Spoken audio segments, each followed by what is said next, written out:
नमस्कार दोस्तों, स्वागत है आप सभी का एमडी क्लासेस के यूट्यूब चैनल पे।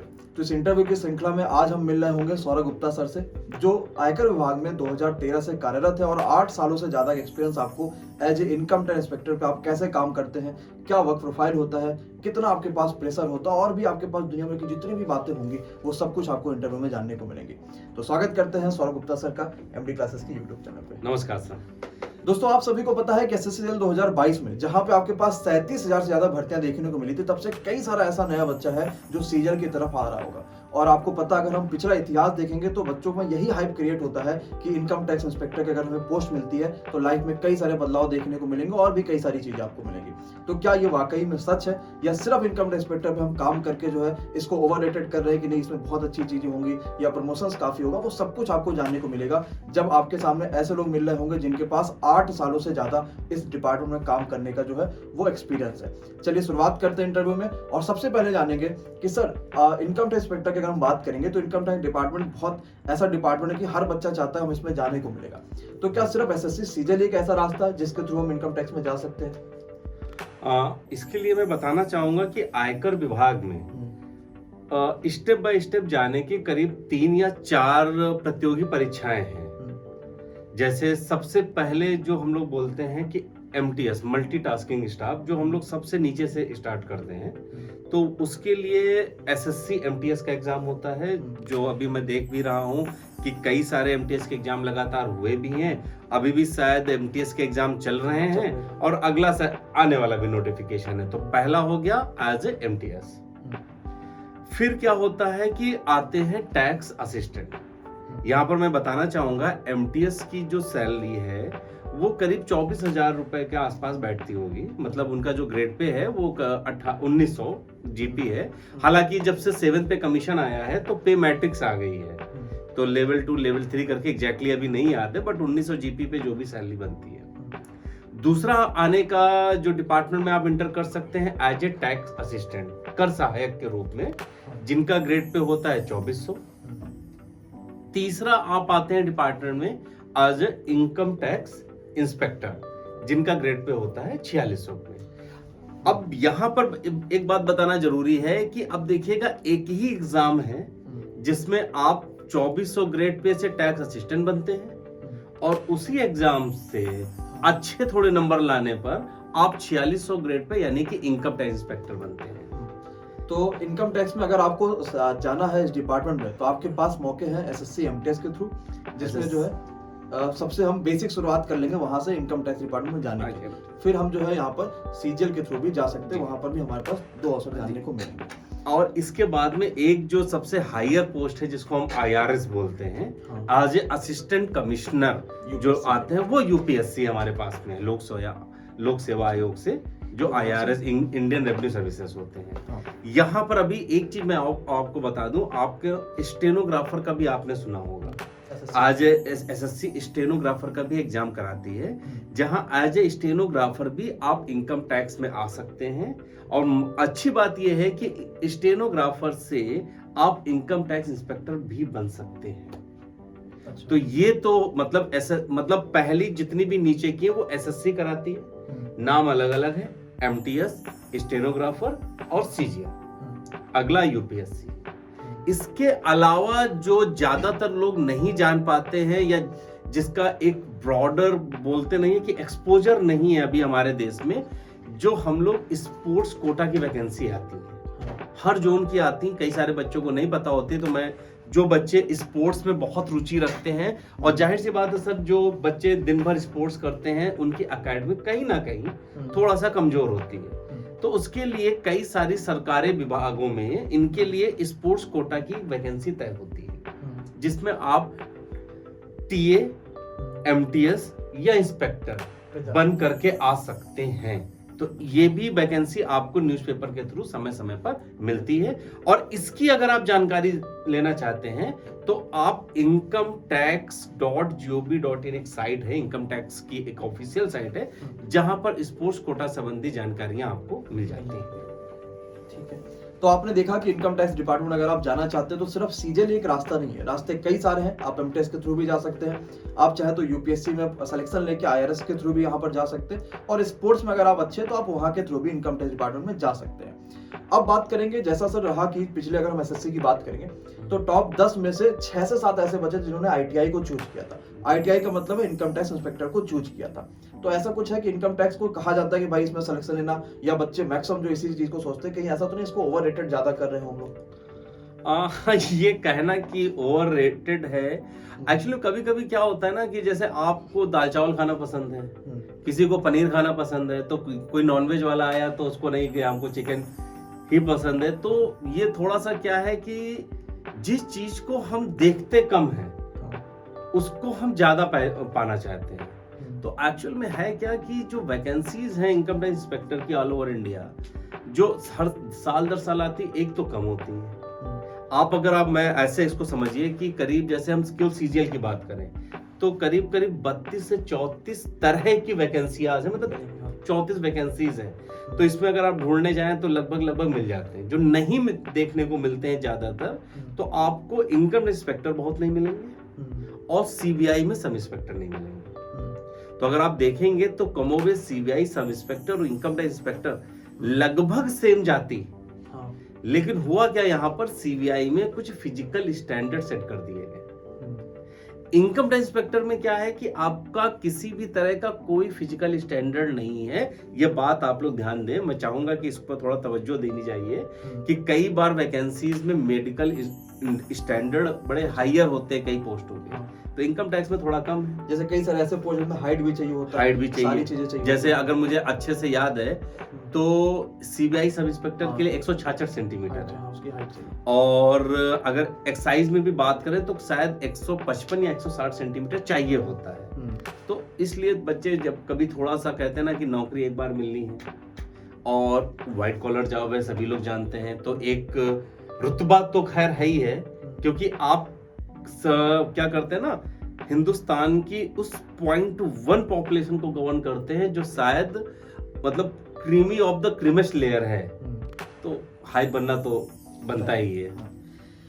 तो फाइनली आपने ये देखा कि ओवररेटेड तो कह भी सकते हैं कि है भी नहीं है, लेकिन ये आपकी चॉइस पर डिपेंड करेगा, क्योंकि इनकम टैक्स इंस्पेक्टर ये अगर बच्चा हमें लगता है एसएससी का फॉर्म भरता है तो बाकी कोई वैकेंसी जाने ना जाने, एग्जामिनर होता है, एसओ होता है वगैरह वगैरह, लेकिन ये बात जरूर जानता है कि इनकम टैक्स में हमें यहाँ से जाने को बिल्कुल बिल्कुल। और अभी कुछ दिनों से एक्साइज और सीबीआई का भी आप ये चीजें देख रहे होंगे कि आपको ये चीजें जानने और सुनने में मिल रही होंगी। अब बात करते हैं सर के बारे में कि इनका बैकग्राउंड क्या रहा था, स्कूली शिक्षा कहाँ से हुई थी। 2013 में सर का सिलेक्शन हुआ, इससे पहले भी सर ने 2012 में एस बैंक पीओ में भी सिलेक्शन लिया, इसके अलावा प्रिवेंटिव ऑफिसर भी सर रह चुके हैं। तो स्कूली शिक्षा सर आपकी कैसे हुई? जैसे अभी एक वो चीजें हैं कि अगर हम इंग्लिश मीडियम से है तो हम इंग्लिश थोड़ा अच्छा कर लेते हैं, तो आपकी स्कूली शिक्षा सर कैसे? इस पर मैं थोड़ा टाइम लूंगा, लेकिन इससे पहले मैं एक करेक्शन कर देना चाहता हूं, जो मैंने पीछे टर्म यूज किया एक्साइज इंस्पेक्टर का। तो 2017 में जीएसटी आने के बाद में तो जो एक्साइज इंस्पेक्टर की पोस्ट थी वो जीएसटी इंस्पेक्टर में बदल गई। पता चला कि आपके यहाँ से फिर नीचे कमेंट आना शुरू हो जाए कि नहीं पता, तो वो 17 से चेंज हुआ है। हाँ, बात रही एजुकेशन के लिए, तो मैं ये बताऊंगा कि बहुत कमजोर भी नहीं और बहुत पढ़ाई में अच्छे भी नहीं वाले कैटेगरी, मतलब मिडिल थे, कि जैसे मान लीजिए यूपी बोर्ड के पढ़े हुए हैं। तो हाई स्कूल में लगभग 59% हैं, इंटर में 60% के नहीं 57% ही थे, मतलब फर्स्ट डिवीजन से आते आते रह गए। उस समय ये भी था कि वो ठीक थे नंबर, वो बहुत अच्छे नंबर थे। अभी होता क्या है कि कुछ परसेंटेज ऐसे होते जो स्कूल से ही बच्चों को मिलते हैं, 30 नंबर या 40 नंबर। हाँ, वो तो खैर अब एजुकेशन, अब तो शायद नई एजुकेशन पॉलिसी आने वाली है, वो तो अलग की बात है। लेकिन मैं उन बच्चों से बताना चाहूंगा कि देखिए, आप समझिए कि अभी पिछले 2 सालों से सीजीएल में बड़ा परिवर्तन आया है, बड़ी रैपिडली चीजें बदल रही हैं। अगर मैं बात करूं कि जहां तक मैंने देखा सीजीएल 12, 13, 14, तो उस समय क्या होता था कि जो बच्चा तैयारी करने आता था सीजीएल का, वो एक मिडिल या लोअर मिडिल क्लास का हुआ करता था, और उस समय तक इंग्लिश मीडियम का इतना प्रभाव यहाँ पर नहीं था। लेकिन फिर जैसे जैसे पोस्ट को कहते हैं एक्सपोजर मिलता गया और प्राइवेट सेक्टर में थोड़ा अनऑर्गेनाइज हुआ, प्राइवेट सेक्टर अनऑर्गेनाइज कहने का मतलब है कि लोगों को जब फ्यूचर नहीं दिखा तो इधर आए हैं। लेकिन अगर मैं बात करूं कि तैयारी के लिए, तो देखिए एसएससी में 22 से कुछ परिवर्तन हुए हैं, जैसा मुझे पता चला है कि जीएस और रीजनिंग भी इंक्लूड करी गई है। पहले तो होता था कि मैथ और इंग्लिश था, तो इसके ड्रॉबैक्स भी हैं, इसके अपने फायदे भी हैं। फायदे इस द सेंस ऐसे हैं कि कई लोग जो पहले भाई सिविल की तैयारी करते थे वो कभी सोच ही नहीं पाते थे, और अगर हम डाउन द लाइन जाए समवेयर इन 2008 2010 एसएससी को मिनी आईएएस के नाम से जाना जाता था। तो वो जो पूरा पैटर्न था it was just like an UPSC civil services, ऐसे रेटिंग भी होता था। तो ये कहीं ना कहीं उस ओर जाने का टेंडेंसी है।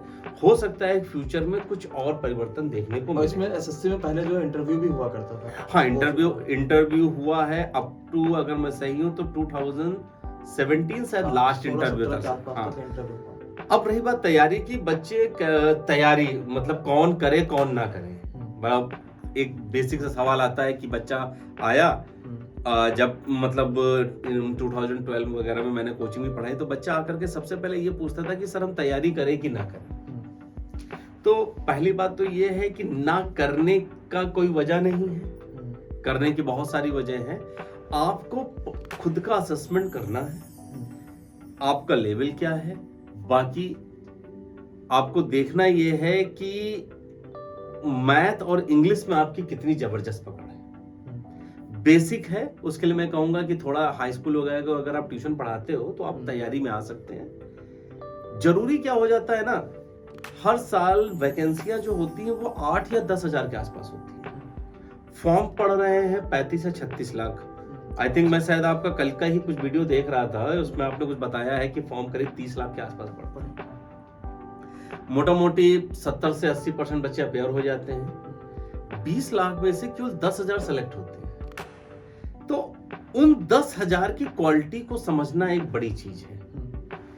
आपको क्या आता है ये मैटर नहीं करता है, आप क्या सीखने जा रहे हैं आपके सिलेक्शन में बहुत मैटर करेगा। कई बार क्या होता है ना कि जैसे हम लोग टाइम देते हैं तो इंग्लिश में 2 वर्ड होते हैं, एक होता है स्पेंड करना और एक होता है इन्वेस्ट करना। तो अगर आप किसी भी प्लेटफॉर्म के साथ जुड़ रहे हैं तो आपको ये देखना पड़ेगा कि आप अपना टाइम इन्वेस्ट कर रहे हो या अपना टाइम आप स्पेंड कर रहे हो। इन्वेस्ट कर रहे हो तो रिटर्न मिलेगा, और स्पेंड कर रहे हो तो उसका कुछ रिटर्न नहीं मिलेगा। तो एक रेगुलर असेसमेंट आप एसटी वगैरह दीजिए, कितने नंबर। आजकल तो बड़ा आसान सा हो गया है कि मोटा मोटी ये पता है कि भाई 140 नंबर ले आएंगे तो हमारा प्री क्वालिफाई हो जाएगा। तो कोई कंफ्यूजन ही नहीं है कि हमारा टारगेट सेट है कि 150 हमको करना है। 150 में आपने सब्जेक्ट का कैटेगराइजेशन कर दिया। देखो है क्या ना, यहाँ पर मैथ कोई बहुत बड़ी चीज नहीं है। मैंने देख रहा हूँ आजकल इंग्लिश वाले बड़े हवा में हैं। मतलब कहने का मतलब है कि भैया तुमको इंग्लिश नहीं आती है तो करो ही ना। अब जैसे मैं यूपी का हूँ तो मुझे मालूम है कि एसएससी में यूपी और बिहार के सबसे ज्यादा बच्चे होंगे। आई थिंक मुझे ये इंटरव्यू देखने वाले भी बच्चे सबसे ज्यादा यहाँ के हैं। अब अगर मैं इनकी बेसिक स्टडी की बात करूं तो कई सारे बच्चे ऐसे होंगे जिन्होंने क्लास 6 में एबीसीडी शुरू करी होगी। अभी भी मैं बता रहा हूं, अभी कंपटीशन में 2006 के बाद इंग्लिश मीडियम आया। अभी भी ऐसे बहुत सारे बच्चे हैं जिनका डेट ऑफ बर्थ 97 से 2000 के बीच में है। उनमें से बहुत से ऐसे हैं जिन्होंने 6 क्लास में एबीसीडी पढ़ी। अब उनको डराया जा रहा है कि भैया ये देखो इंग्लिश सबसे आती नहीं तो देखना नहीं। ऐसा कुछ नहीं है। आपको पता है इंग्लिश बोलना और इंग्लिश पढ़ना 2 अलग बातें हैं। और इंग्लिश में जो ग्रामर का रूल है ना, वो हम यूपी बिहार वालों से बेहतर और मजबूत कोई नहीं पढ़ता है। तो ये तो डर हटा दो, इंग्लिश जब तक है ना तब तक हमारा राज है। तो तैयारी बड़ी आसान है। आपका मेंटर कैसा है ये आपको देखना पड़ेगा।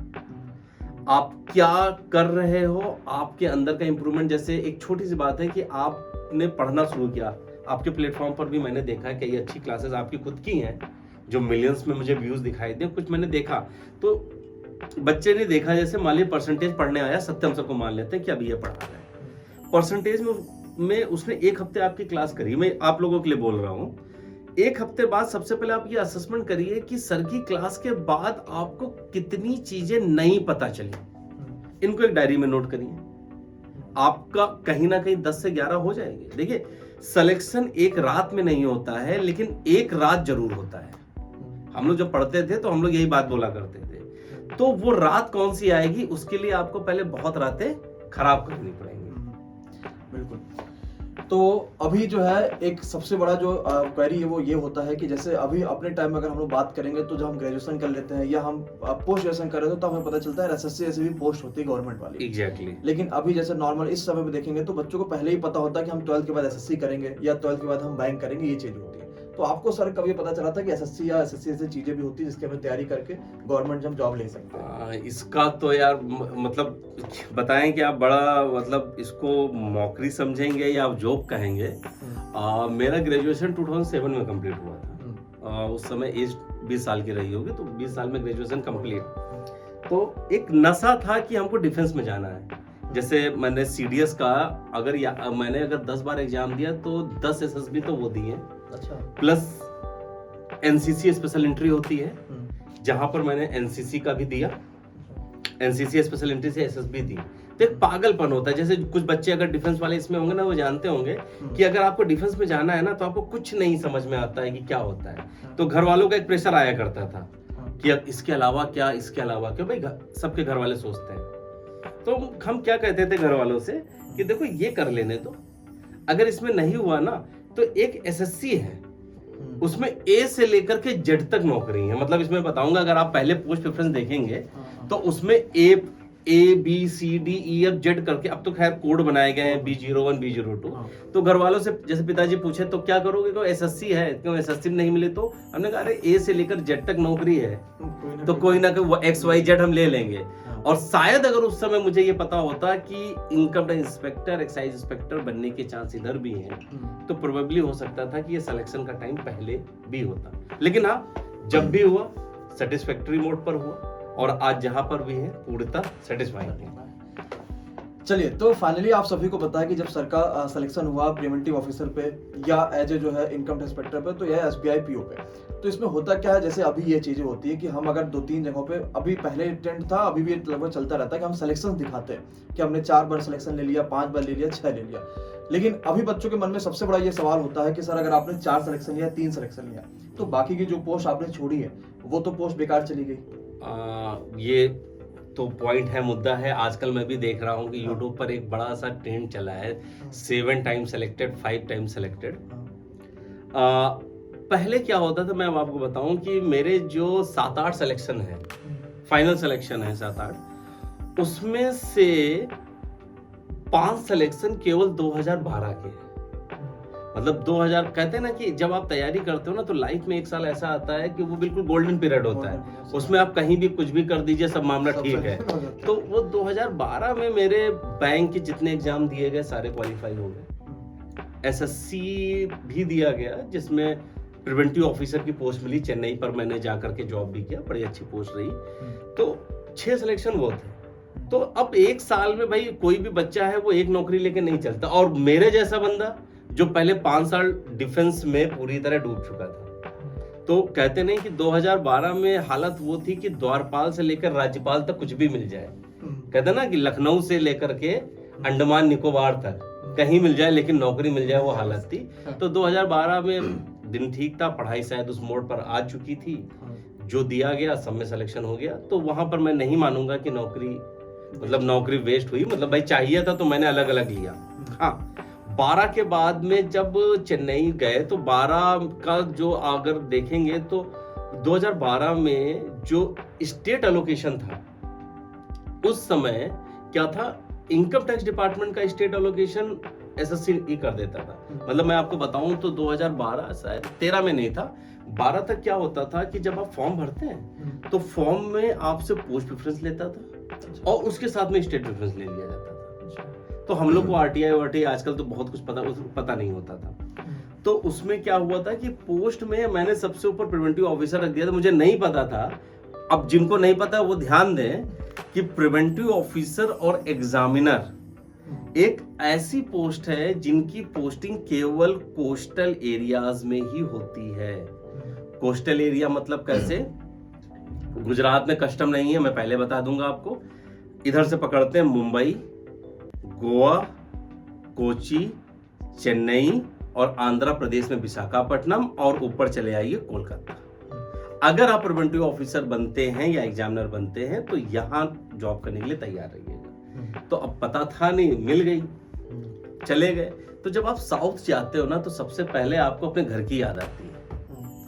तो हालांकि ज्वाइनिंग इतनी लेट हुई थी, 12 वाली ज्वाइनिंग 14 में हुई थी और तब तक 2013। अब आपको बता दूं, मैंने अभी देखा था सीजीएल 2022 का पेपर दिसंबर 22 तक हो गया और ये 2012 के बाद 10वां साल है जब ऐसा हुआ है। अगर मैं कहते ना कि पहला सिलेक्शन सबको याद रहता है, तो मुझे याद है आज भी 1 जुलाई 2012 को मेरा एग्जाम था प्री का।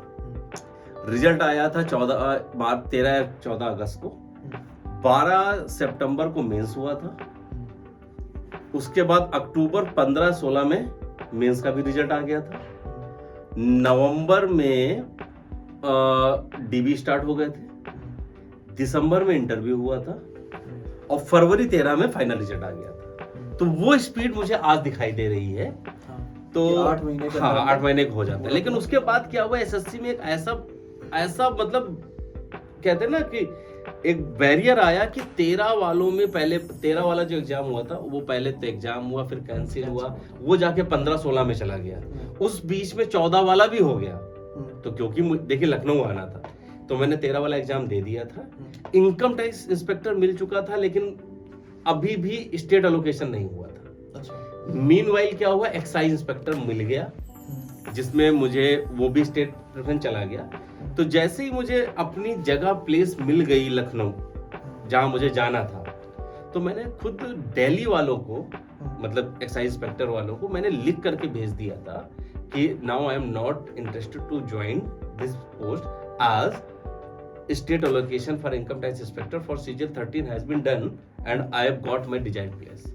So my candidature must be cancelled. But एक बार जैसे allocation हो गया, लेकिन उससे हुआ क्या ना, वो 14 वाला उन्होंने तुरंत 15 में डाल दिया। ऐसे क्या करेंगे, जब आप कभी कैंसिल करते हो, नहीं लेते हो, तो वो 2 साल इंतजार करते। तो मैंने उनको इंतजार नहीं कराया था। तो वो जो मेरे पास में जो एक्साइज इंस्पेक्टर वाली पोस्ट रही वो इसीलिए खराब हो गई कि वो डिले होता है। और कई सारे, और मैं आपको बता दूं बच्चों, जितने लोग भी ये तैयारी कर रहे हैं ना, ध्यान रखिएगा, जो भी बंदा आज साउथ में है ना, वो नौकरी के साथ साथ आपसे ज्यादा पढ़ाई कर रहा है। तो आपका असली कंपटीशन आपके साथ बैठे आपके दोस्त से नहीं है। आपका कंपटीशन उस साउथ में बैठे एक ऑलरेडी सिलेक्टेड कैंडिडेट से कंपटीशन है। और साथ ही साथ ये भी है कि एसएससी में नॉर्थ के बच्चे ज्यादा होते हैं और यही बच्चा फिर साउथ जाएगा तो नॉर्थ में आने की कोशिश करेगा ही करेगा। जी जी, मतलब 40% एसएससी के रिजल्ट में आप हमेशा मानिए कि वो बच्चा होता है जिसने पहले भी सिलेक्शन ले लिया। बिल्कुल सही बात है। तो अभी आपको पता है कि सर का प्रिवेंटिव पे भी सिलेक्शन होता है और वहां पे भी जॉब सर कर रहे थे और वहां से छोड़ के फिर आईटीआई में आते हैं। प्रिवेंटिव एक ऐसी जॉब है जो मैक्सिमम बच्चा चाहता है, इसमें वर्दी भी मिलेगी आपको। तो इसको छोड़ने का रीजन क्या हो, प्रिवेंटिव और आईटीआई में आपको सबसे अंतर क्या लगा और सबसे बेस्ट क्या लगा? अंतर तो वर्क नेचर ही सबसे अलग है। प्रिवेंटिव ऑफिसर में वर्ड ही है प्रिवेंशन। प्रिवेंशन का मतलब क्या है कि प्रिवेंटिव ऑफिसर का काम है कि जहां उसकी पोस्टिंग होती है, जैसे अगर आप प्रिवेंटिव ऑफिसर हैं तो आपकी सी पोर्ट पर पोस्टिंग हो सकती है, एयरपोर्ट पर पोस्टिंग होती है और कई जगह, मतलब कोई भी स्मगलिंग जैसा काम अगर होने वाला है तो उसका प्रिवेंशन का काम प्रिवेंटिव ऑफिसर का तो मोटा मोटी ये है। कई लोगों को रिस्की भी लगती है, कई लोग एंजॉय भी करते हैं और रिस्क जैसा ऐसा कुछ भी नहीं है। मैं पहले बताऊंगा, अगर लोग देखना चाहते हैं, करना चाहते हैं, जॉब अच्छी है। प्रिवेंटिव ऑफिसर की सबसे अच्छी बात मैं बताऊंगा कि मान लीजिए कि आपको एक शहर मिला चेन्नई, तो आप प्रिवेंटिव ऑफिसर से प्रमोशन होता है सुपरिटेंडेंट, उसके ऊपर प्रमोशन होता है असिस्टेंट कमिश्नर। तो प्रिवेंटिव ऑफिसर आपने एक बार ज्वाइन किया ना, तो अप टू असिस्टेंट कमिश्नर आपका ट्रांसफर किसी दूसरे शहर में होगा ही नहीं। मतलब एकदम सेटल पोजीशन। अगर कोई मुझसे कहे कि जैसे मुझे चेन्नई मिला 2012 में, अगर मैं चेन्नई का रहने वाला होता तो शायद मैं दूसरी पोस्ट की तरफ नहीं जाता था। लेकिन क्योंकि साउथ में था, घर से दूर थे, कुछ मजबूरियां थी कि मम्मी पापा शिफ्ट नहीं हो सकते थे, तो मुझे आना था। इनकम टैक्स की बात करें तो इनकम टैक्स इंस्पेक्टर जब आपको अपने होम पोस्टिंग मिलती है ना, तो इसको आप समझ लीजिए कि ये ऊपर वाले का को गिफ्ट है गिफ्ट ये। कि जहां आप रहते हो वहां से 5 किलोमीटर दूर आपका ऑफिस हो, लोग आपको पहचानते हैं, आपको रिकॉग्नाइज करते हैं, आप फंक्शंस में कहीं जाओगे तो पहचाने जाओगे, है ना। हालांकि इंस्पेक्टर और भी होते हैं, एक इनकम टैक्स इंस्पेक्टर बनना और एक इनकम टैक्स इंस्पेक्टर बन करके अपने घर में ही आना, दो अलग बातें हैं। तो अब क्योंकि घर आ रहे थे तो अच्छा था। वर्किंग नेचर क्या है, वहां पर आपका mode of action as a inspector होता है, कुछ एक्सक्लूसिव पावर प्रिवेंटिव ऑफिसर्स की होती है, जैसे अरेस्ट करना या किसी को भी, जैसे मान लीजिए एयरपोर्ट से आ रहा, आपको शक हुआ तो आप उसके लगेज को भी स्कैन करवा सकते हैं, उसके लिए आपको अप्रूवल नहीं लेना है। इनकम टैक्स इंस्पेक्टर में आपको कोई भी काम होता है that will be prior approval of higher authority. आज इंस्पेक्टर ये मत समझिएगा कि कल को आप रास्ते में चल रहे हैं तो आदमी दिखाई दिया तो कहा लाओ निकालो पैन कार्ड तुम्हारा, देखें क्या है। ऐसा कोई एक्सक्लूसिव पावर नहीं होती है, लेकिन जो पावर होती है एज पर एक्ट अच्छी है, अच्छे से करिए, सम्मान मिलता है आपको समाज में और एक अच्छा फ्यूचर आपको इस डिपार्टमेंट में भी मिलता है। तो अगर आप आईटीआई पर सिलेक्शन लेते हैं तो पावर्स तो आपके पास हैं, लेकिन ये भी चीज है, अगर हम पावर का यूज करें, मिसयूज करें, वो कैसे कर रहे होंगे, वो सब कुछ आपको ही आप उसमें लेके चलना पड़ेगा। और इसके सबके एक रूल्स बने होते हैं। जैसे आपने देखा कि प्रिवेंटिव में आपके पास क्या क्या जो है वो सुविधाएं देखने को मिलेंगी, कहाँ कहाँ आपकी जॉब मिल जाएगी, इसी तरीके से आईटीआई में आप कहाँ कहाँ जा सकते हैं। दूसरा ये चीज है प्रिवेंटिव में सर ये भी है कि हम अपना हो सकता है होम लोकेशन ना पाए, अगर हम साउथ के नहीं है तो, या हमारे कोस्टल एरियाज के नहीं है, लेकिन हो सकता है हम आईटीआई में पा जाए अपना। अब ये है कि जब हम सिलेक्शन लेते हैं, सिलेक्शन से पहले हम बहुत हार्ड वर्क करते हैं, कोशिश करते हैं कि जितने भी एग्जाम थे हम यही कोशिश करते हैं कि लगभग सब में सिलेक्शन हो जाए। बिल्कुल। लेकिन सिलेक्शन के बाद जब लाइफ चेंज होता है तो कई सारे ऐसे बड़े बदलाव होते हैं जो आपको वाकई में एकदम ऊर्जा से भर देते हैं। तो सर जब आपकी जॉब लगी उसके बाद के जो बदलाव थे वो कैसे कैसे? बदलाव देखिए हमें नहीं पता चलता है, अगर मैं सही बताऊं तो बदलाव जिसका सिलेक्शन नहीं होता उसको पता चलता है। सपोज करिए कि आप दो फ्रेंड हैं, एक ही कमरे में रह करके पढ़ाई कर रहे हैं, सब कर रहे हैं, एक दिन रिजल्ट आता है, एक बंदा अचानक से जो कल को आपके साथ था वो उसके आगे एक नाम लग गया इंस्पेक्टर सेलेक्टेड, और एक बंदा जो नहीं हो पाया। तो बदलाव क्या हुआ है, बजाय जो बन गया उससे पूछने के, जो नहीं बना आप उससे पूछिए, वो आपको बताएगा। तो यहाँ पर मैं यही कहना चाहूंगा, बदलाव यार कुछ भी नहीं है। देखो आज अगर आप एसएससी सीजीएल से सबसे छोटी पोस्ट जो 2400 ग्रेड पे की है उसमें भी सेलेक्ट हो गए ना, तो महीने का 35,000 रुपए मिलता है, एज अ सैलरी मिलती है। और कई सारी गवर्नमेंट सुविधाएं भी हैं, मेडिकल से लेकर के ट्रेवलिंग तक की। तो 35,000 रुपए मुझे लगता है कि अभी भी रहने और खाने के लिए अच्छा होता है, और एक सिक्योरिटी आपके पास फ्यूचर की आ जाती है। तो सबसे बड़ा डर कि हम आगे क्या करेंगे वो खत्म हो जाता है, और जब ये खत्म हो जाता है तो यहाँ से आप जिंदगी जीना शुरू करते हैं। तो यही सबसे बड़ा बदलाव है। फिर आदमी पास एक ये होगा कि कम से कम जॉब है आगे, अब जो भी खर्चा करेंगे तो अगले महीने हमारे कम से कम आना है, आ जाएगा। मतलब वो जो लास्ट और सैलरी बता दें आपको, महीने के आखिरी दिन आ जाती है, 4-5 तारीख नहीं होती, वो जो मैसेज आता है ना, your account has been credited like this much amount ना, तो वो फीलिंग लेनी है तो भैया लग जाओ। बिल्कुल। तो अब हम लोग बात करेंगे कि इनकम टैक्स डिपार्टमेंट में अगर हम मान लीजिए कि एज एमटीएस के अगर हम पेपर देके जा रहे होते हैं, या अगर हम सीजल के ही पेपर देके जा रहे हैं, तो सीजल में भी हम 2400 पे सिलेक्शन है या उसके आगे की पोस्ट पे है सिलेक्शन, प्रमोशंस कैसे होंगे? जैसे मान लीजिए सर कि अगर हम इनकम टैक्स में एज एमटीएस के रूप में सिलेक्शन होके जा रहे हैं, तो उसके बाद अगर हम आईटीआई बनते हैं तो हमें कितने साल लगेंगे, या अगर हम सीजल के थ्रू ही सिलेक्शन ले रहे हैं तो आईटीआई बनते हैं, आईटीआई बनने के बाद अगर हम अपर में जाएंगे तो कितने साल लग जाते हैं? तो बड़ा आसान सा है कि किसी भी प्रमोशन में किसी भी डिपार्टमेंट में आपको अगर एस्पेक्ट देखना है कि प्रमोशन के कई सारे बच्चे परेशान होते हैं, एक सिंपल सा रूल है, जितनी ज्यादा नंबर ऑफ पोस्टें होंगी उतना जल्दी प्रमोशन के चांसेस होंगे। अच्छा। ऑलमोस्ट क्या है ना कि हर डिपार्टमेंट में एक पिरामिड बना हुआ है, मतलब लोअर कैडर में बहुत लोग हैं, उसके ऊपर में उससे कम है, तो कई जगह पर जो स्लोप है वो थोड़ा ज्यादा है। तो जिन डिपार्टमेंट में स्लोप आपको ज्यादा मिलता है वहां पर प्रमोशन के चांसेस बहुत अच्छे हैं। कहीं पर क्या होता है, बिल्कुल पीसा की मिरर टाइप में खड़ा हुआ है, मतलब क्या है उसमें कि नीचे तो बहुत ज्यादा लोग हैं लेकिन ऊपर बहुत कम पोस्ट हैं, तो वहां पर प्रमोशन कम है। अब बात करते हैं हम अपने डिपार्टमेंट की। तो सपोज करिए कि कई सारे नए बच्चे हैं, जो मुझे लगता है कि अभी एमटीएस की बात करते हैं सबसे पहले। तो एज ए एमटीएस जब आप ज्वाइन करते हो तो आप प्रमोशन के लिए 2 साल में एलिजिबल हो जाते हो। और एक इंटरनल पेपर होता है मिनिस्ट्रियल कैडर का, और नहीं, अभी मिनिस्ट्रियल कैडर का इधर नहीं होता है, एक कंप्यूटर टेस्ट होता है। अच्छा, जैसे ही आप क्वालिफाई कर लेते हो, आप 3 साल में कमोबेश टीए बन जाते हो। 3 से 5 साल के बीच का मतलब एमटीएस में अगर हम है तो 3 साल देके हम सीजर वाली पोस्ट ले सकते हैं। इसको सबसे क्लियर ज्यादा। मैं फिर कर दूं, 5 साल की मिनिमम सर्विस होती है, शायद एक बार मैं आपसे डिस्कस भी कर रहा था एमटीएस को लेकर के। लेकिन जो रिलैक्सेशन आ जाता है, हाँ। वो रिलैक्सेशन आता ही आता है, तो उसमें 1 साल पहले 4 साल में आप टीए बन गए, उसके नेक्स्ट 2 इयर्स में आप सीनियर टीए के लिए एलिजिबल हो जाते हो। अच्छा, मतलब 1800 ज्वाइन किया हुआ बंदा 6 साल में 4200 ग्रेड पे पहुंच गया। फिर सीनियर टीए से पोस्ट आती ओएस, जो लगभग सीनियर टीए बनने के 5 साल यानी कि 11 साल में आप ओएस बन जाते हो, और ओएस के अगले 4 सालों में आप इंस्पेक्टर बन जाओगे, यानी 15 साल। तो एमटीएस से इंस्पेक्टर का सफर 10 से 15 साल का है, लेकिन सैलरी बहुत अच्छी होती है।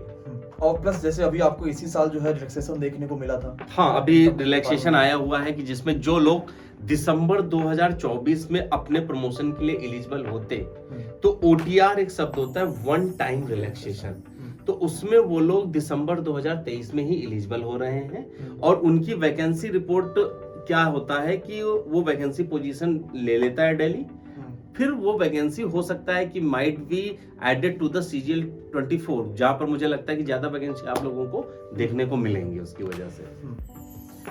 ठीक है, तो फाइनली आपने ये सारी चीजें जानी, और अब एक चीज ये भी होता है कि बच्चा ये चीज जानना चाहता है, और कमेंट भी लोगों के होते हैं कि वैकेंसी मानिए 2022 में काफी ज्यादा आई थी, 2023 में भी लगभग 7500 वैकेंसी अभी तक का सीजर के नोटिफिकेशन में है। देखिए, जब तक आपका मेंस नहीं हो जाता है 2023 का, एसएससी तब तक वैकेंसी एक्सेप्ट करती रहेगी। और कई सारे मैं डिपार्टमेंट में बता दूं कि 2023 के कई जगह पर अभी डीपीसी नहीं, डीपीसी का मतलब होता है डिपार्टमेंट प्रमोशन कमेटी, तो वहां पर होता क्या है कि इंस्पेक्टर की पोस्ट कैसे आएंगी, जब आगे इनकम टैक्स ऑफिसर में प्रमोट होंगे।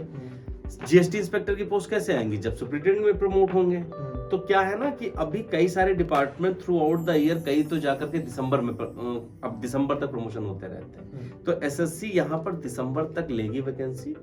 तो जो भी वैकेंसी अभी है उसमें आप प्लस 20% कर सकते हैं, बड़ा इजीली बढ़ेगी। मतलब 11-12 हजार तक के 12 हजार तक बिल्कुल आना चाहिए। बच्चे ये पूछना चाहते हैं सर मैक्सिमम कि अभी आप अगर इनकम टैक्स डिपार्टमेंट में काम कर रहे हैं, तो आपको लगता है कि वहाँ पे लोगों की और जरूरत है या वहाँ वैकेंसी देनी चाहिए? सरकारी आदमी से आप पूछोगे तो हमेशा ही बोलेंगे कि जरूरत है। खैर, फिर भी वर्किंग स्ट्रेंथ ठीक है, काम का एक्सपोजर अच्छा है, बट कभी कभी ऐसा लगता है कि यहाँ पर स्ट्रेंथ होनी चाहिए, क्योंकि लास्ट कैडर रिस्ट्रक्चरिंग 2013 में हुई थी डिपार्टमेंट में। अच्छा। जिसमें करीब 1300 नए इंस्पेक्टर आए थे टोटल डिपार्टमेंट में। अच्छा। वो तो रिव्यू होता है, और शायद अभी कैडर रिस्ट्रक्चरिंग का काम चल भी रहा है कि पॉसिबल है कि इनकम टैक्स में कुछ नई पोस्टें और देखने को इंस्पेक्टर और साथ ही साथ ये भी है कि किसी भी डिपार्टमेंट में आपको 100% लोगों की जितनी जरूरत है उतना होता भी नहीं है, वहाँ पे हमेशा आपको हर जगह कमी देखने को मिलेगा। वो कई बार ऐसा होता है कि लोग बीच में रिटायर हो गए, वो खाली रहते हैं, कई बार मतलब कैजुअलिटीज हो जाती हैं, कई बार लोग प्रमोशन के लिए एलिजिबल नहीं हो पाते हैं, कई सारे ऐसे फैक्टर्स हैं जिसकी वजह से पोस्टें खाली भी रहती हैं। इनकम टैक्स इंस्पेक्टर की मैं एक चीज मैं और बताऊंगा जो मुझे अक्सर याद रहता है कि लोग ज्यादातर ये सोचते हैं कि सर ट्रांसफर कैसे है। आजकल सबसे ज्यादा परेशान लोग ट्रांसफर से होते हैं। तो देखिए, नॉर्मली क्या होता है, ये हर स्टेट में ही लगभग जब आप एज ए इंस्पेक्टर ज्वाइन करते हो तो आपका विद इन सिटी बहुत कम ट्रांसफर होना है। विद इन सिटी जैसे नॉर्मली अभी क्या बताएं कि इंस्पेक्टर से आईटीओ बनने में 8 से 10 साल का 8 साल लगता था। अब क्योंकि हम लोग हैं रिस्ट्रक्चरिंग वाले जमाने के आए हुए, उसी साल बहुत सारी पोस्टें बढ़ी थी, तो क्या था कि प्रमोशन में अब हम लोगों को 10 से 11 साल लगेगा। तो है क्या, इन पूरे 10 साल में अगर सिटी से बाहर जाने के बहुत कम चांस है। क्यों? वजह क्या है? Within the department there are lots of segments. जैसे आपके पास आज के समय में फेसलेस यूनिट बनाई गई है, जिसमें असेसमेंट यूनिट अलग है, वेरिफिकेशन यूनिट अलग है, रिव्यू यूनिट है, ऑडिट है, एग्जेम्पशन है, टीडीएस है, इन्वेस्टिगेशन विंग है जिसके बारे में इनकम टैक्स जाना जाता है, हमारा आईएनसीआई है, डीटीआरटी, तो इतनी जगह पर बंदा रोटेट ही होता रहता है, तो उसको बाहर जाने की नौबत नहीं आती है। अच्छा, अगर मान लेते हैं कि सर कोई बच्चा एज ए ITI सिलेक्शन लेता है 2022, 23, 21 या 20 में किसी में अगर हमने सिलेक्शन लिया है, तो हमें वहाँ पे काम क्या करना होता है? वहाँ की जॉब प्रोफाइल क्या होता है? किस तरीके से काम होता है ITI में या देखिए, डिपार्टमेंट में? ये डिपेंड करता है कि आपकी पोस्टिंग कैसी है। देखिए, अगर आपकी कहीं एडमिनिस्ट्रेशन में पोस्टिंग है तो आप as a cadre controlling, promotions हैं, ट्रांसफर रिक्वेस्ट है, उस तरह का काम देखते हैं। कहीं कहीं पर आपको क्लरिकल जॉब भी मिलती है। मोस्ट ऑफ द टाइम देखिए, ज्यादातर आज हमारे डिपार्टमेंट का 2/3 हिस्सा फेसलेस यूनिट की तरफ चला गया, तो ज्यादातर असेसमेंट का काम इंस्पेक्टर अब कर रहा है। असेसमेंट इन द सेंस कि कहीं से कोई केस सेलेक्ट हुआ है, उसका अपना स्क्रूटनाइज करना है कि उन्होंने अपनी आय जो है वो सही दिखाई है कि नहीं दिखाई है। तो एज ए असेसमेंट यूनिट में एज ए असेसमेंट का काम करता है, जिसको लोग बाहर आज भी लोग बोलते हैं ना कि इनकम टैक्स इंस्पेक्टर को क्लर्क बना दिया है। ऐसा कुछ भी नहीं है। आज इनकम टैक्स इंस्पेक्टर अरबों के टर्नओवर के बंदे का फ्यूचर डिसाइड कर रहा है टैक्स में, उसे कितना देना है। बस बात ये है कि वो आज वो जिसका वो कर रहा है वो उसको नहीं जानता, तो वैसे भी होता ही है, लेकिन ना वो उससे मिल रहा है। और अब क्या है ना कि इससे बेहतर क्या हुआ डिपार्टमेंट में ना कि डिपार्टमेंट के अंदर असेसमेंट क्वालिटी भी बड़ी खुल करके आई है। नए नए बच्चे अपना सारा एस्पेक्ट लगा रहे हैं उसमें, और अच्छे अच्छे असेसमेंट भी हम लोग को, जैसे हमारे यहाँ बेस्ट जजमेंट बोला जाता है ना, बेस्ट असेसमेंट बोले जाते हैं, तो बड़े अच्छे अच्छे असेसमेंट आ रहे हैं। और बहुत ज्यादा मतलब देखा जाए जो टर्नओवर है, डायरेक्ट टर्नओवर जो असेसमेंट से नहीं, लेकिन लोगों ने सेल्फ अपने आप ज्यादा मतलब अपना टर्नओवर दिखाना शुरू किया है। अपने आप में उन्होंने ज्यादा टैक्स देना शुरू कर दिया है। फेसलेस के ये फायदा है फेसलेस का। मतलब बेसिकली जो भी केसेस है, जिनका भी कुछ भी इश्यूज है किन्हीं के टर्नओवर में, ये वो उन सब चीजों को स्क्रूटनी करना कि क्या स्क्रूटनी करना। देखिए, हेड होता है ITO, बट कहते हैं ना हमारे इनकम टैक्स डिपार्टमेंट ही आंख, कान और नाक, ये होता है इनकम टैक्स इंस्पेक्टर। डिपार्टमेंट की आंख, कान, नाक के रूप में जाना जाता है। तो मोस्ट ऑफ द ITO को जो असिस्ट करता है टाइम, वो इनकम टैक्स इंस्पेक्टर ही होता है। नए लोग होते हैं, एक्ट में भी ज्यादा पढ़ते हैं और अच्छी प्रैक्टिस करते हैं।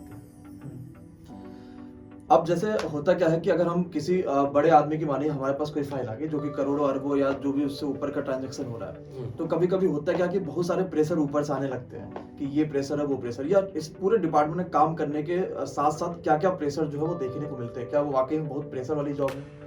और नहीं, ऐसा प्रेशर फेसलेस का मतलब ये है कि जब किसी को मालूम ही नहीं क्या हो रहा है तो वो क्या ही प्रेशर करेगा। ऐसा प्रेशर पहले भी नहीं था, प्रेशर अब भी नहीं है, लिमिटेड काम है। हाँ, कभी कभी क्या होता है कि जब हम लोग यहाँ एक शब्द होता है टाइम बार, मतलब जैसे कोई केस आपके यहाँ सेलेक्ट हुए हैं, वो आपको एक सर्टेन डेट में करने हैं, तो कई बार ये जरूर हो जाता है कि हाँ उस समय में वर्क प्रेशर थोड़ा ज्यादा हो जाता है।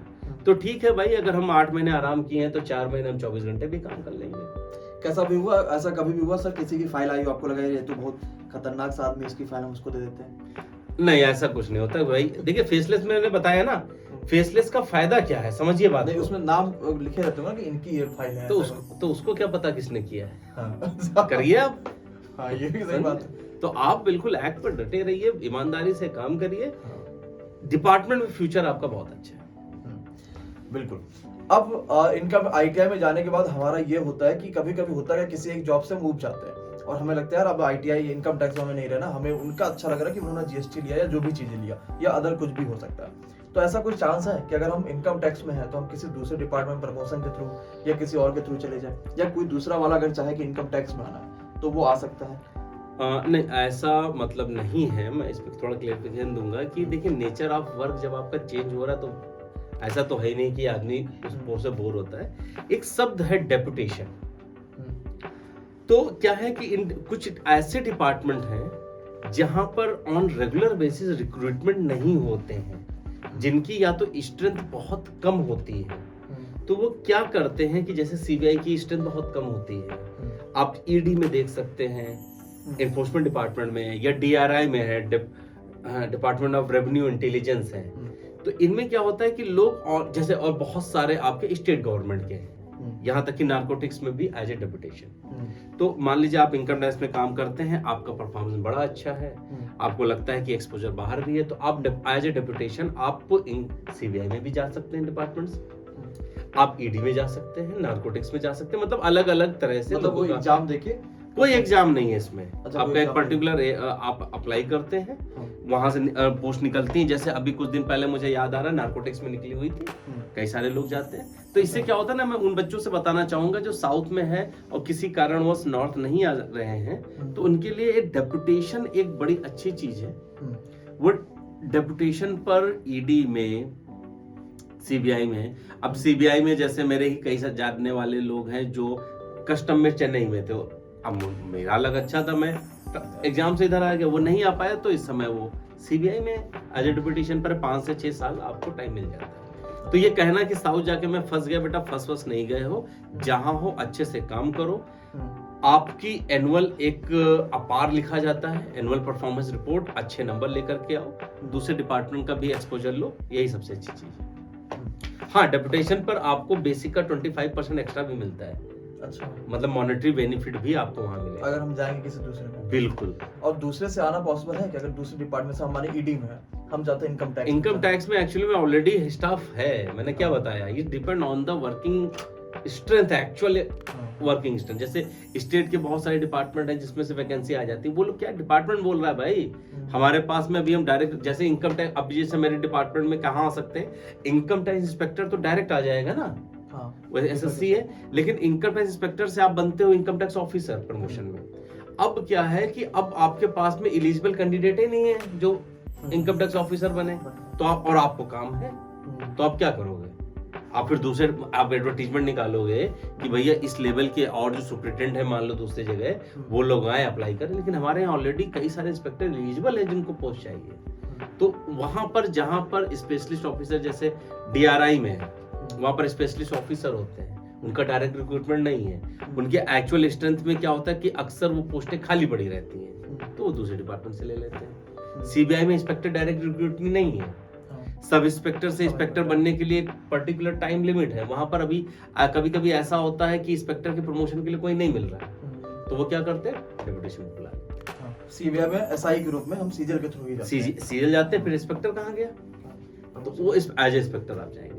तो आप मतलब डेपुटेशन की बात आप सब लोग समझ रहे होंगे। चलिए, तो आपने जाना कि इनकम टैक्स में अगर आप जाते हैं तो कैसे जा सकते हैं और बाकी सारी बातें। अभी बात करते हैं, अगर आपका आईटीआई के रूप में सिलेक्शन होता है जो इनकम टैक्स में इंस्पेक्टर के रूप में, तो अगर आप वहां प्रमोशन चाहते हैं तो कब तक आप कमिश्नर, या बीच में आपको क्या क्या जो है वो प्रमोशन के पोस्ट जानने को मिलेंगे, वो जानते हैं सबसे। देखिए, होता क्या है कि प्रमोशन आपने किस समय ज्वाइन किया, ये बड़ी बात होती है। कि जैसे अभी क्या है कि ऑलमोस्ट डिपार्टमेंट में जो 2013 बैच के लोग थे वो आईटीओ बन रहे हैं। मतलब जैसे 16 जोन है डिपार्टमेंट के, तो उसमें से 2-4 जल्दी बना दिए हैं। जैसे मान लिया नॉर्थ ईस्ट में कम पोस्टें होती, मैंने क्या बताया, पिरामिड का सिद्धांत, जहां पर आईटीओ इंस्पेक्टर की पोस्ट लगभग बराबर होती है, वहां पर इंस्पेक्टर आईटीओ जल्दी बन रहे हैं, मतलब मोटा मोटी। लेकिन अभी क्या है, क्योंकि कैडर रिस्ट्रक्चरिंग का जो दौर था ना 13 वाले, तो अभी वो प्रमोट हो रहे हैं। तो अभी क्या है कि करीब 10 साल आपको आईटीओ बनने में, इंस्पेक्टर से आईटीओ बनने में लगते हैं। अच्छा, जिसमें आपको कुछ पावर्स और बढ़े हैं। हाँ, जैसे आपके पास में सिग्नेचरी अथॉरिटी आप बन जाते हैं। अच्छा, तो फिर उसके बाद क्या है कि आईटीओ से असिस्टेंट कमिश्नर आने वाले समय में, या अभी से ही ना, करीब 12 से 15 साल का टाइम, आईटीओ से 12 साल लग जाएंगे। 12 साल कम से कम आपको असिस्टेंट कमिश्नर बनने में लगेगा, अनटिल एंड अनलेस एक अगली कैडर रिस्ट्रक्चरिंग आपको देखने को मिल जाए, क्योंकि उसमें पोस्टें अगर क्रिएट होती है नहीं, तो आप जल्दी बन जाएंगे। तो हम लोग यूपीएससी के थ्रू भी कमिश्नर बन सकते हैं। हाँ, यूपीएससी के थ्रू तो जो इंस्पेक्टर बन करके जो आप 22 साल बाद बनोगे ना, आप आयोग से आओगे तो वो 22 साल का टाइम खत्म हो गया, आप सीधे असिस्टेंट कमिश्नर बनते हो। तो अभी तक क्या होता था कि जो इंस्पेक्टर ज्वाइन करता था वो नॉर्मली एडिशनल कमिश्नर तक जाता था। एडिशनल कमिश्नर तक पहुंचने में आपको चाहिए होते करीब 35 साल सर्विस के। अब आपने अगर 30 साल पे ही एज इंस्पेक्टर ज्वाइन किया, तो 30 साल मतलब आप कहीं ना कहीं डिप्टी कमिश्नर से रिटायर हो जाओगे ज्वाइंट से।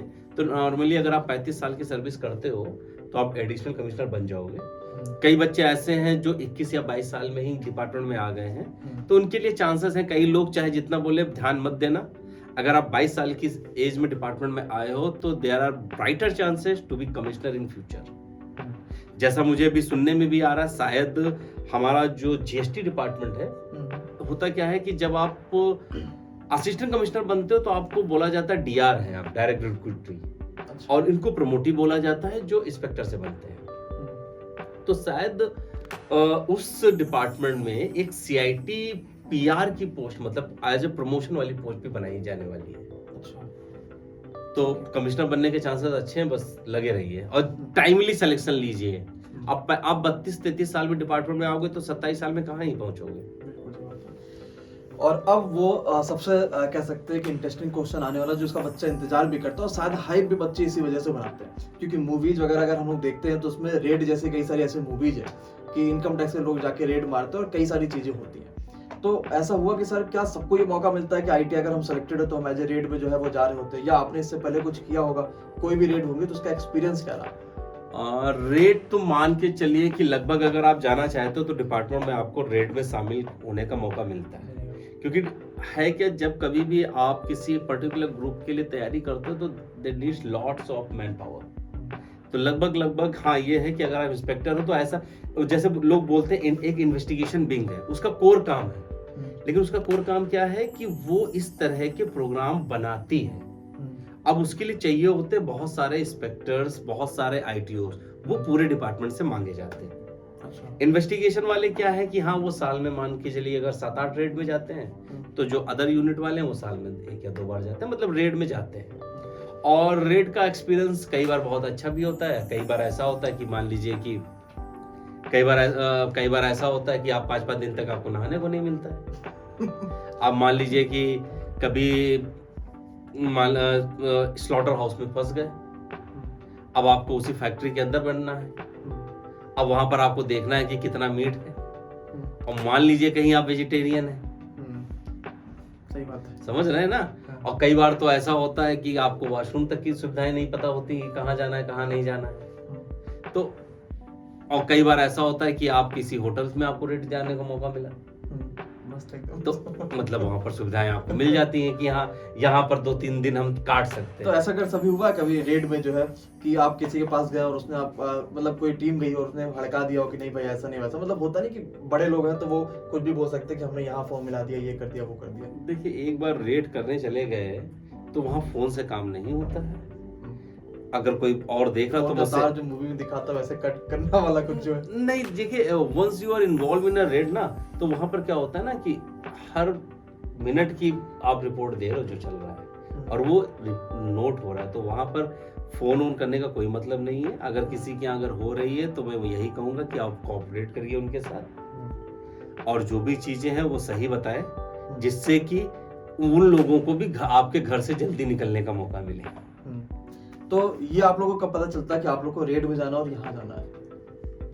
देखिए रेड में जाना है तो 1 दिन पहले पता चलता है कि रेड में आपको जाना, और आपको मना करना कि यार हमें नहीं जाना इसमें। तो देखिए ये तो बड़े ग्रीवल चांसेस होते हैं। अब साल में एक बार आ रहा है कि अगर आप रेड में नहीं गए तो आप डिपार्टमेंट में ही क्या है, जो एक्चुअल चीज है। और एक अच्छा एक्सपीरियंस है, कुछ ही लोग रहते हैं, बहुत कम ही लोग मना करते हैं। देखिए और दूसरी बात ये भी आप बता दें कि अगर एक बार नाम आ गया तो it's mandatory, until and unless आपके पास बहुत बड़ी कोई मेडिकल प्रॉब्लम ना हो। और कहाँ जाना है ये तो आपको तभी पता चलता है जब आप वहां पहुंच जाते हैं। जैसे एक इस पे मूवी भी थी, उस मूवी में अच्छा वो फेक रेट रहता है, लेकिन उस मूवी में वो फोन मिला के खाली बताते हैं कि भाई यहाँ आप पहुंच जाओ, और उसके बाद फिर वहां से गाड़ी में आप सीबीआई की बात कर रहे हैं, स्पेशल 26। कमो बेस मतलब कुछ किसी को नहीं पता रहता है इनफैक्ट। अब आप समझिए ना कि कितना बढ़िया मैनेजमेंट है, टीम वर्क है। ऑल ओवर इंडिया में जाने वाले हैं एक ग्रुप में, कभी कभी 150 से ऊपर टीम होती है, और हाँ, और उनमें से किसी को भी नहीं मालूम कहाँ है, जा रहे जब स्ट्राइक किया तो पता चला यहाँ आना था। तो ये एक डिपार्टमेंट की आप खासियत भी बता सकते हैं कि टाइम मैनेजमेंट या टीम वर्क हमारा डिपार्टमेंट बहुत बढ़िया करता है। तो फाइनली ये है कि आईटीआई अगर हम बनना है तो ये मत सोचिएगा कि सिर्फ आपको हर दिन रेट डालने का जो मौका मिलेगा। आईटीआई बनेंगे तो आपको जो बहुत सारी चीजें पहले काम करनी होगी, फिर आपको हो सकता है कि साल में 2-3 मौके मिल जाए कि आप रेट पर जा रहे हैं। और मैं कहूंगा कि अगर नए बच्चे ज्वाइन करते हैं तो आप ये एक्सपीरियंस जरूर लीजिए, और हो सके तो पहली पोस्टिंग आप विंग में ले लें, तो वो अच्छा एक्सपोजर आपके लिए भी रहेगा, आगे के कामों में बड़ा काम आएगा। इसमें खतरा भी कह सकते हैं कि एक थोड़ा डर भी होता है, रिस्क भी है। खतरा तो आप सड़क पे बाइक चला रहे तब भी है है ना। बिल्कुल। तो अभी होता क्या है कि सर कैसे कई सारे ऐसे बच्चे होते हैं जब वो अच्छे पोस्ट पे सेलेक्ट होते हैं, चाहे वो आईटीआई का हो, चाहे वो एएसओ में हो, किसी भी पोस्ट पे होता है, तो ये चाहते हैं कि हम आगे यूपीएससी की तैयारी इसमें कर रहे होंगे। तो ऐसा कौन सा एसएससी की जो पोस्ट है जहां पर वो आगे यूपीएससी की तैयारी करना चाहता है तो कर सकता है? देखिए, इसके लिए तो मैं कहूंगा कि अगर आप यूपीएससी की तैयारी करना चाहते हैं आज के समय में, तो कोई भी पोस्ट आप ले लीजिए, आप कर सकते हो। बस आपके अंदर वो जुनून, वो इच्छा होनी चाहिए। भाई आप किसी भी जॉब भी करोगे तो 10 से 5 ही तो कर रहे हो। और यकीन मानिए, सरकारी विभाग में अगर आपने 4 घंटे भी ईमानदारी से ऑफिस में काम कर लिया है ना, तो आप 3 दिन का काम खत्म कर लिया। तो आपको कोई भी पोस्ट मिले, अनडाउटली आप अगर तैयारी कर सकते हो। जैसे हम लोग मैथ वाले थे, मैथ की वजह से सिलेक्शन लिया था, छुपाने वाली बात ही नहीं है कि वो मैथ ही थी जो अकेले 90% स्कोर की वजह से पोस्ट दिला ले गई। तो आगे हम लोग जीएस के लिए नहीं सोच पाए। लेकिन अब बहुत से ऐसे बच्चे आएंगे जो सिविल सर्विसेज की तैयारी कर रहे होंगे और जीएस की वजह से उनका सिलेक्शन हुआ होगा। तो वो लोग तैयारी, वो बिल्कुल ना डरें, डिपार्टमेंट ज्वाइन करिए, आपको अपने पढ़ने का टाइम बहुत मिलेगा। और अच्छी बात यह है कि हमारे यहाँ जो हमारे अथॉरिटीज हैं इनकम टैक्स डिपार्टमेंट के, जो हमारे आईटीओ भी होते हैं, हमारे असिस्टेंट कमिश्नर, वो आपको बड़ी हेल्प करते हैं। अगर आप उसे बताते हैं कि सर मैं ये तैयारी कर रहा हूँ ना, तो आप देखेंगे कि एक एज ए फैमिली मेंबर वो आपको गाइड तक करते हैं यहाँ पर, कैसे पढ़ना चाहिए, क्या कर रहे हैं। आपका वर्क वो उतना ही कर पाते हैं। कई बार आपको अपने साथियों से भी मदद मिलती है कि हाँ भाई ये तैयारी कर रहा है, एक काम कर लो, ये वाला काम तुम कर लो, उसको डिस्टर्ब ना किया जाए। हम और जैसे कई सारे ऑफिसेस में लाइब्रेरी होती हैं, आप लंच करीब आधे घंटे का होता है, तो बच्चे उस बीच में भी जाकर के पढ़ाई करते हैं। तो आपके पास कई सारे, आप देखिए अगर आप किसी एक जॉब पे हैं, ऐसा भी नहीं है कि बहुत छोटी जॉब है, वर्सेस पे अगर आप उससे ऊपर जाना चाहते हो तो आपको ज्यादा ही मेहनत करनी पड़ेगी अगर कुछ अच्छा पाना चाहते हो। बिल्कुल। तो अब बात करेंगे हम लोग, जैसे अभी क्या था कि पहले डिपार्टमेंट में काम करने का तरीका कुछ और होता होगा, और अभी जब से सारी चीजें ऑनलाइन होने लगी तब से डिपार्टमेंट में काम करने का जो वो है वो कई सारे तरीकों से चेंजेस होगा। तो क्या क्या आपको बदलाव लगते हैं कि पहले बदलाव क्या था और 2020-21 से बदलाव क्या देखने को मिले? बदलाव ऐसा कुछ नहीं हुआ। इनकम टैक्स में बदलाव तब होगा जब इनकम टैक्स एक्ट में बदलाव होगा। तो डिपार्टमेंट पहले भी इनकम टैक्स एक्ट से चलता था, आज भी इनकम टैक्स एक्ट से चल रहा है। बस डिपार्टमेंट टेक्नोलॉजी में अपडेट हुआ है, बाकी काम आपका वही है।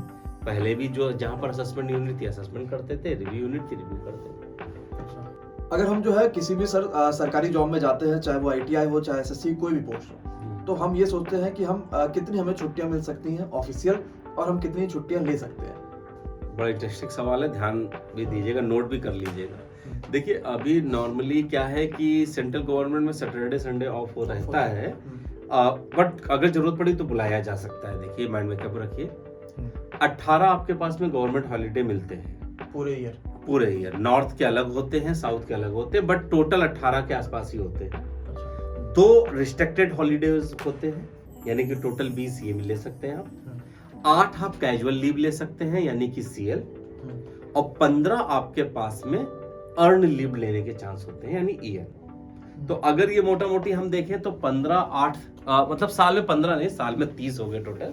6 महीने पे 15 मिलती है, तो 30-8 38 और 20 58, लगभग 60 दिन की छुट्टियां हैं। कई बार गस्टेड हॉलीडेज आपके सैटरडे संडे में भी आ जाते हैं, और इसके अलावा आपके पास जो सैटरडे संडे, मतलब 12 महीने में 10 महीने का काम कह सकते हैं, लगभग कह सकते हैं। और इसीलिए मैं कहता हूं कि जो तैयारी करने वाले हैं उनके पास टाइम ज्यादा मिलेगा। जी बिल्कुल।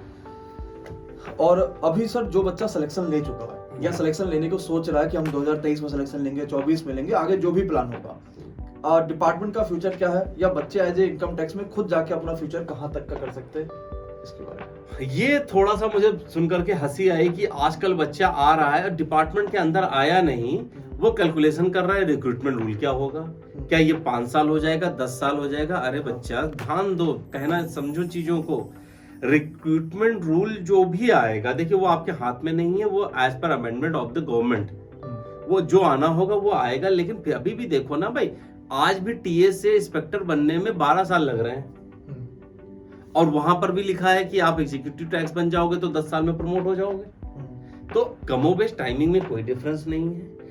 डिपार्टमेंट का फ्यूचर उतना ही ब्राइट है जितना हिंदुस्तान का है। देखिए, क्योंकि कहीं ना कहीं आपके रेवेन्यू कलेक्शन में 70% आज भी डायरेक्ट टैक्स कलेक्शन है और ये ओवर द ईयर बढ़ रहा है। तो आप इसके साथ हो तो बिल्कुल मत डरिए, कुछ भी नहीं है। रिक्रूटमेंट रूट को लेकर के क्यों परेशान हो, उनसे पूछो जिनको नौकरी नहीं मिल रही है। आप आइए डिपार्टमेंट में, आपका स्वागत है। और आ जाइए डिपार्टमेंट में, नहीं सही लगता है, उम्र है, तैयारी करते रहिएगा। अच्छा, एक सर ये भी क्वेश्चन है जो बच्चों का होता है कि इनकम टैक्स डिपार्टमेंट में जैसे जीएसटी आने के बाद क्या कुछ बदलाव है कि जीएसटी से कुछ चेंजेस देखने को मिला? और जीएसटी से हमारे डिपार्टमेंट में कोई ऐसा कोई खास बदलाव नहीं हुआ है। हाँ, नाम चेंज हुआ था, नॉमेनक्लेचर चेंज हुआ पोस्ट का, एक्साइज इंस्पेक्टर को बदल करके जीएसटी इंस्पेक्टर कर दिया गया। जीएसटी मतलब इनकम टैक्स में कोई खास चेंजेस कुछ नहीं मिले।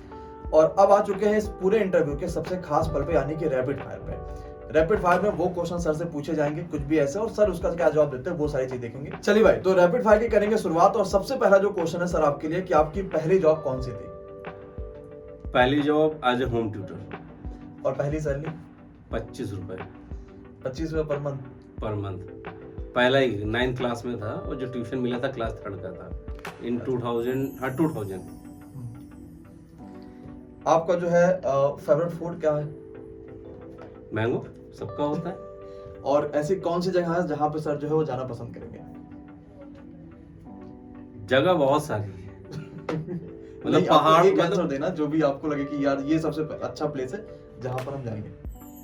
जा नहीं पाया बट लेकिन जल्दी जाएंगे, गंगटोक, दार्जिलिंग में। अच्छा, चलिए, ये तो अच्छी जगह है। और अगर जैसे होता है कि सर अब अभी आप जॉब कर रहे हैं, लेकिन ऐसा नहीं था कि स्टार्ट से आप यही सोचा कि हमें सरकारी नौकरी चाहिए। एक टैलेंट ऐसा होता है जिसको हम नहीं दिखा पाते, ऐसा हिडन टैलेंट क्या है आपके अंदर? टीचिंग। देखिए, होता क्या ना, जब कोई बच्चा गवर्नमेंट जॉब में आता है ना तो कोई लोग पूछते हैं इसके अलावा क्या। भाई, जो जिंदगी भर पढ़ा है वो आगे पढ़ा पाएगा या नौकरी करेगा? तो नौकरी कर रहे हैं, अगर नहीं कर पाते तो पढ़ा रहे होते। मान लीजिए सर, ये इंटरव्यू से या आपने कुछ ऐसी क्लासेस ली हैं जिसकी वजह से आप रातों रात वायरल हो गए, तो अगले दिन सुबह आप क्या करेंगे सबसे पहले? सबसे पहले तो ये थोड़ा, सबसे पहले तो डिपार्टमेंट में जाकर के इंटीमेशन देना होगा कि आपका इंटरव्यू दिया है। चलिए, तो अगला क्वेश्चन है सर के लिए कि सर का जो है वो सबसे फेवरेट जो है वो मंथ कौन सा है? दिसंबर। और क्यों? बेटी मिली थी। अच्छा, अगला क्वेश्चन ये आता सर के लिए कि सर का पहला क्रश कौन था? डिफेंस जॉब, 8 साल दिए थे। ये जो है आपने देखा कि आईटीआई में जब आप पढ़ के मेहनत करके इस तरीके से दिमाग लगाते हैं तो आपको यही आंसर देखने को मिलता है। चलिए, जो अगला जो है रैपिड फायर का क्वेश्चन है वो आप सभी का ज्यादातर क्वेश्चन होता है कि अगर हम आईटीआई में सिलेक्शन ले चुके हैं तो क्या अदर इनकम के चांसेस सर कितने हैं? बहुत सारे। आप बैंक में एफडी कराइए, इंटरेस्ट इनकम मिलेगी। आप मकान बनाइए, रेंटल इनकम मिलेगी। आप स्टॉक ट्रेडिंग करिए, आपको वहां पर मार्केट से इनकम मिलेगी। बाकी जिस तरह की इनकम के बारे में भैया अगर सोच रहे हो तो डिपार्टमेंट फेसलेस है। कहने को क्या है, क्या था क्या नहीं था, हम लोग न्यू एरा के लोग हैं, तो हम लोगों ने यहाँ पर एक अच्छी छवि देखी डिपार्टमेंट की और काम हो रहा है। और सैलरी इंस्पेक्टर की भैया जो है ना, इन हैंड आज के समय में करीब 75,000 रुपए है। तो रेवेन्यू ऑफ जनरेट करने के अगर आपके पास दिमाग है, आपके पास बहुत चांसेस। आपको मैंने 3 चीजें बताई हैं, हो सकता है कि आपके पास और भी कुछ आ जाए। और एज ए इंस्पेक्टर आपके पास कोई एक्सक्लूसिव पावर नहीं है, मैंने पहले ही बताया था। You have to work with the prior approval of higher authority.